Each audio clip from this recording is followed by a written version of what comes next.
5 species in genus Arundo. Arundo, a giant among grasses.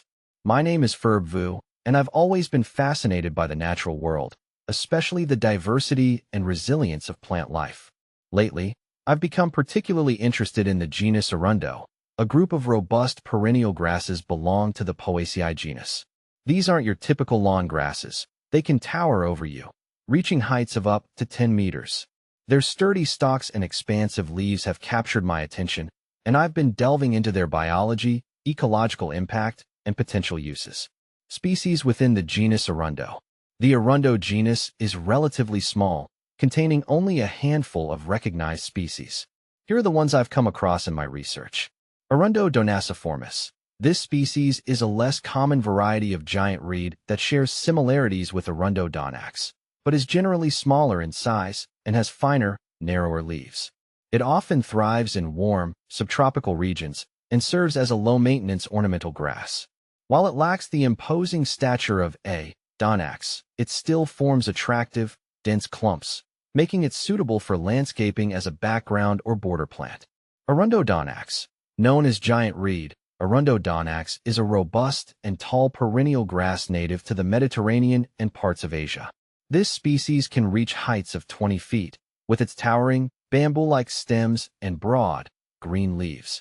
Due to its fast growth, donax is often used for erosion control, as windbreaks, or for biofuel production. However, it's also invasive in certain regions, where it spreads aggressively, especially along waterways. Plant FAQs. Arundo donax, giant reed. Arundo formicana.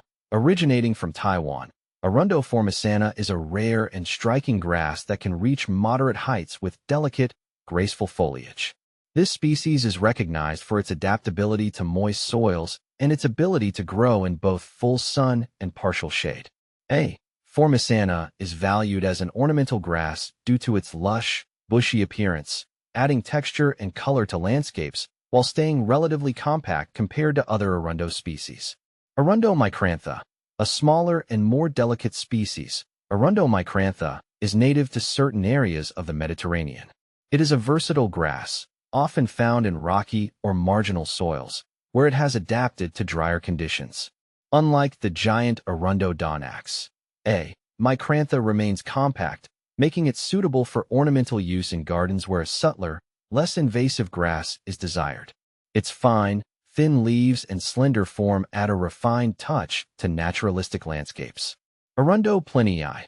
Arundo plinii, also called the Italian reed, is another Mediterranean species that resembles A. donax but is generally shorter and has narrower leaves. This species thrives in dry, sunny environments, making it more suitable for arid climates. Due to its height and hardiness, plinii can be used for erosion control or as a barrier in gardens and landscapes. Its reed-like structure and subtle flowering spikes add an architectural element, especially in xeriscapes. Ecological impact and economic uses. Arundo species, particularly A. donax, are a bit of a double-edged sword. On one hand, they possess qualities that make them valuable resources. Their rapid growth and substantial biomass production make them attractive candidates for biofuel production. Additionally, their strong stalks have been traditionally used for crafting various items, from fishing rods to musical instruments. However, the same traits that make them useful also contribute to their invasive potential. Donax, for example, has escaped cultivation and established itself aggressively in many regions around the world. It outcompetes native vegetation, disrupts water flow, and increases fire risk.